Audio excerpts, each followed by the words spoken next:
Hello friend, તો આજે આપણે બનાવવાના છે એકદમ દેશી ફ્રેન્કી. તો એના માટે જો આપણે છે ને અહીંયા ગાજર લઈ લીધા છે, કોબી લઈ લીધું છે, કેપ્સિકમ અને કાંદા ડુંગળી લઈ લીધી છે. તમને મનગમતા વેજીટેબલ્સ તમે કોઈ પણ લઈ શકો છો.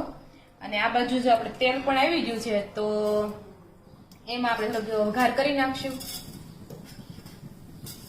અને આ ગયો સ્વાદ અનુસાર લીમડો, અને બધા વેજીટેબલ્સ છે ને આપણે એમાં થોડીક વાર સોતે કરી નાખશું.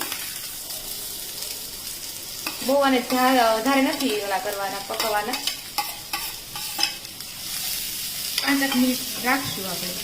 તો સારી રીતના અને સોતે કરી લેવાના છે. એમાં આપણે નાખીશું સ્વાદ અનુસાર મીઠું.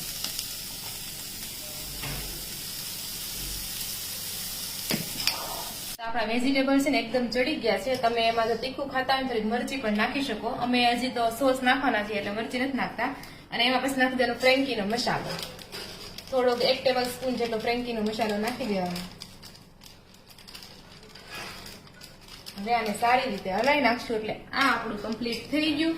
તો ચાલો હવે આપણે રોટલીનો લોટ, જે આપણે ડેઈલી રોટલી ખાવીએ છીએ એનો રોટલી બનાવી નાખીએ.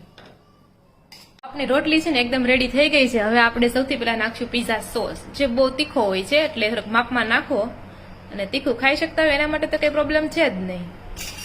અને એની ઉપર જે છે કિસાન સોસ, ગળો સોસ, એટલે ગળો હોય એટલે મજા આવે, ખાટું અને ગળું અને તીખું.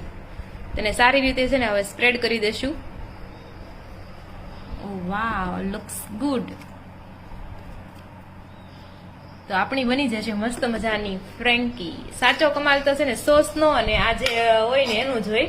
બાકી રોટલી તો કોઈને ભાવતી જ નથી. પણ આવું કઈક કરો એટલે બધાને રોટલી ભાવવા મળે, એવું હોય આમાં. તો થોડોક જ નાખજો, પછી પપોડા વળશે નહીં. જો કે આની પર તો કઈ નાખવાનું છે જ નહીં ને, આજ છે ને.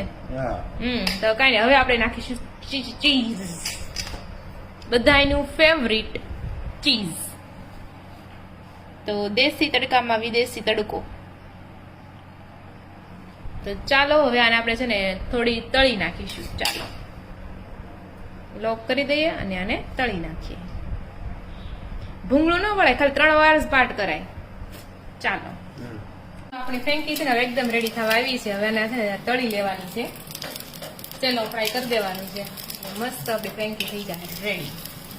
મને તો જોઈને મોઢામાં પાણી આવે છે. ચાલો બધા ફ્રેન્કી ખાવા.